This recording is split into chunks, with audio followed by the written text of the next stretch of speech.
Together. First item of business, accept the minutes of last month's meeting. Motion by Supervisor Simpson, second by Supervisor Hogan.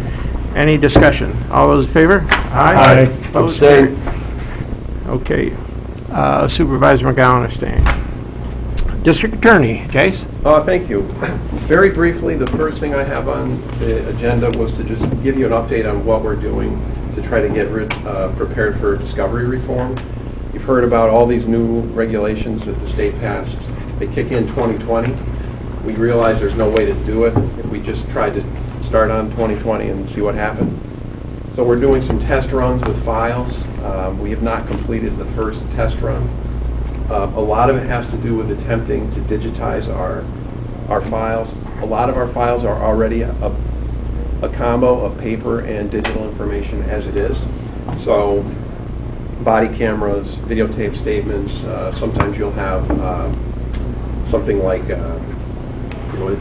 Walmart video or a video from a bank. So when we receive a file now, it's part paper, part digital. Well, our goal is to have everything digitized, and we're attempting to do that. In a general sense, we're trying to digitize some of our paper into this system that we have. And because of these new requirements, they place a lot more burdens on how files are handled and how they're transferred and whatnot. So we're in that process right now. We have not completed one full case from start to finish where I could say that worked perfectly.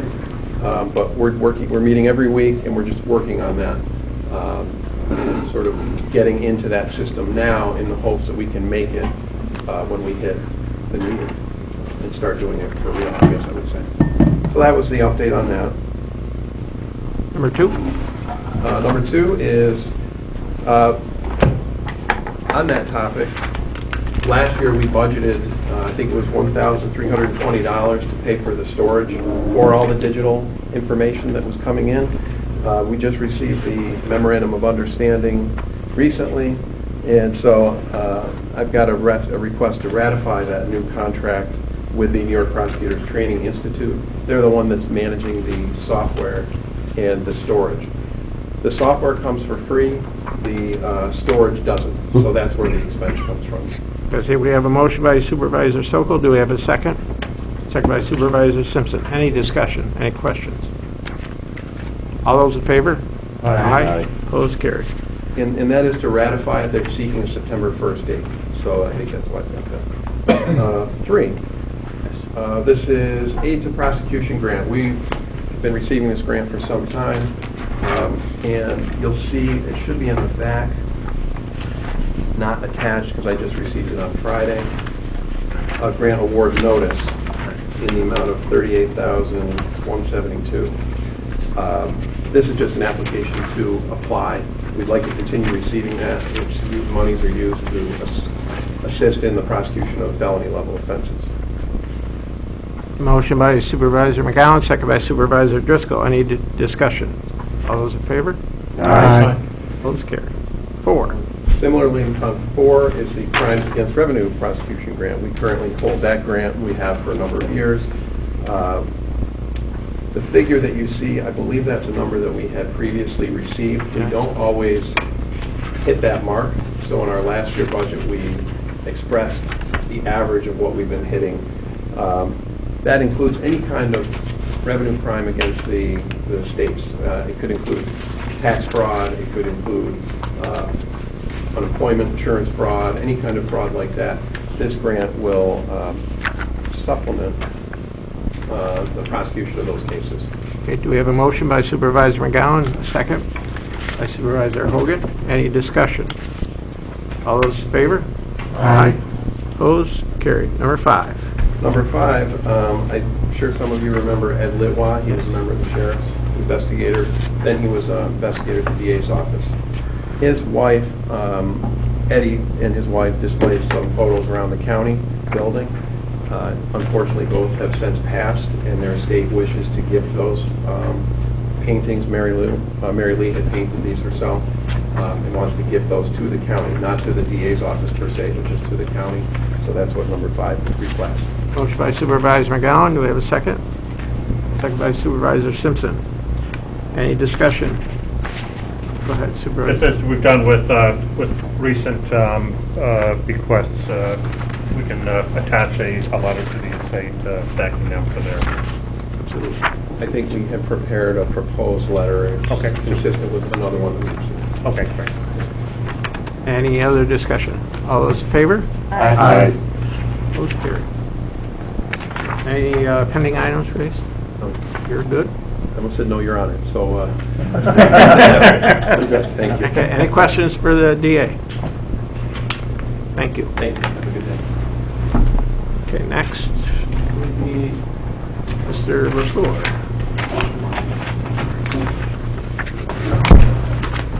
Get his track shoes on. Brian, would like to congratulate you. Look pretty nice there, all dappered up there in your uniform. I have no idea what you're talking about. Okay, that's what I'm talking. Please, Mr. McGowan, don't hold him up. We're on a time schedule. Well, you really don't need his agenda, so there's nothing on there. But I just wanted to, I found that it's important to make sure I attend these meetings should something come up for discussion that I'm not aware of. So I have nothing to bring before the group. Does anybody have any questions? Thank you. I'm fast. Any questions from the committee? Dare I ask about the OAS storage building, or should we leave it alone for a month? You're welcome to ask about it. I have been working diligently with Mr. Hajos. Okay. And we've been working on the specifications so that he can develop a request for proposals. And I know he's working with Charlie Wallace at Building Codes to make sure that we have all that covered. So, yes, they're moving ahead, and hopefully we'll be able to get a price on that within the next few months. Very good. Any questions for Mr. LaFleur? Mr. Wild? Thank you. Brian, it's something called scope creep. Are you guys expanding the scope of this project at all, or is it still staying tight with what we discussed? The OAS building? Yeah, We have not changed the scope at all. okay. Same size? Same size, same operation. The only thing that has thrown a little glitch at us is somewhere along the way someone has determined because it's got emergency equipment in it, we have to follow a different building code, a little bit more strict building code references. So hopefully that won't dramatically increase the cost. So I don't think it will, but Kevin is figuring that into all the stuff that he's doing. Thank you. Any other questions for Mr. LaFleur? Thank you, Brian. Yep. We'll move on to the sheriff.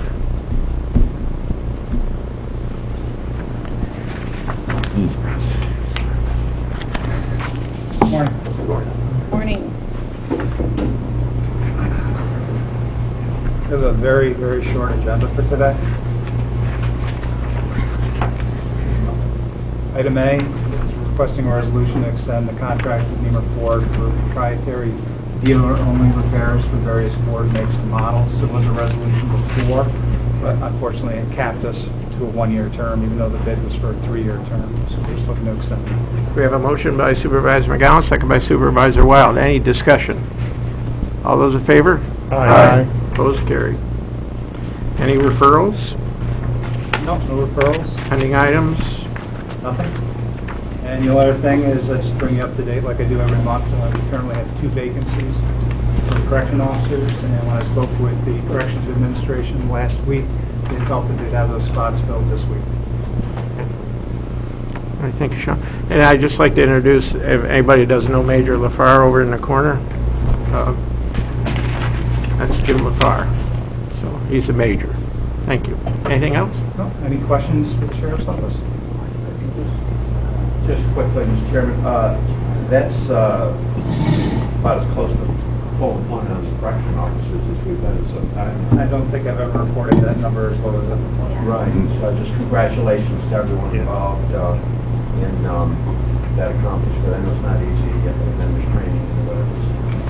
Thank you. John, just a quick question. With the new bail reform and that coming up, how do you perceive maybe the possibility of numbers dropping dramatically at the jail?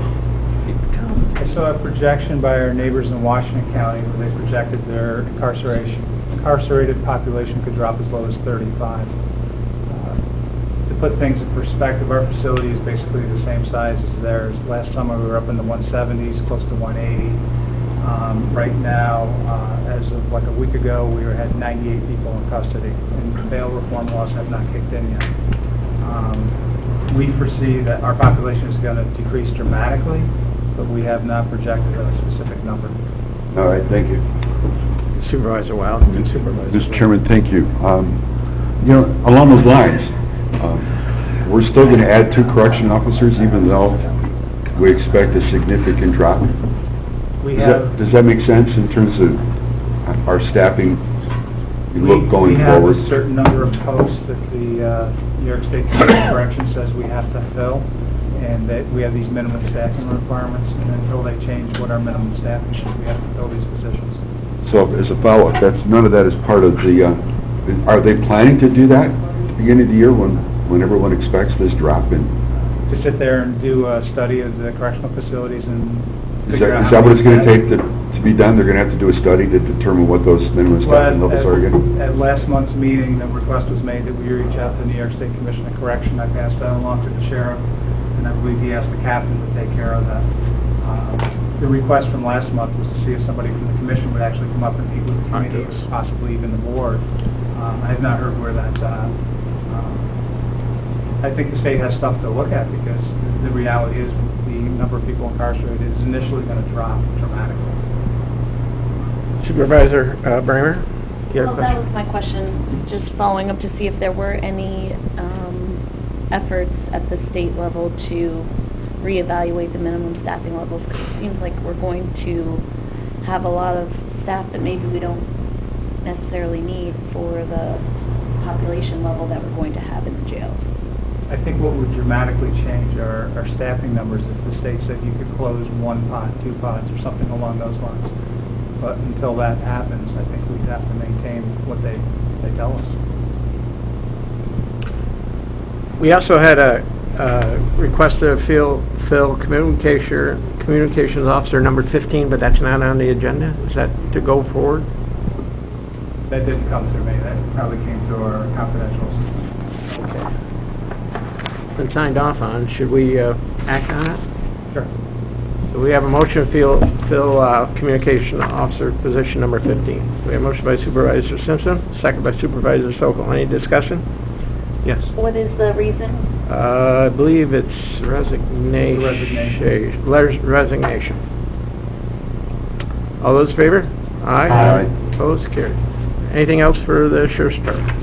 No, I was advised that we have another communication officer who's going to take a step back from being a full-time member to a part-time member, and that's supposed to happen sometime in September, but she hasn't given us anything in writing yet. Okay. Okay, yes. Mr. Chairman, if it's appropriate, I was wondering if Major LaFarge could just give us an update in terms of his transition plans. I Forward, is don't that think it's appropriate inappropriate? till is it over? Everything over? I don't think so now at this time. We'll wait. We'll have time. We'll have time later Okay. on. Thank you. Second. Okay. Anything else come from the committee? Yes. Thank you, sir. As long as we're introducing people. Oh, sure. Oh, Dan? hi. I'm Robert Terwilliger. I'm a new assistant Dan. county attorney down there in Mary's office. I go by Rob or Bob. So thank you for being here. Thank you. Welcome. That's it. Thank you. Thank you.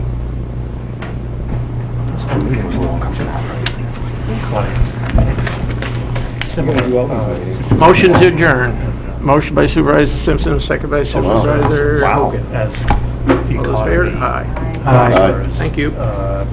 keeping up your reputation. I want to make a motion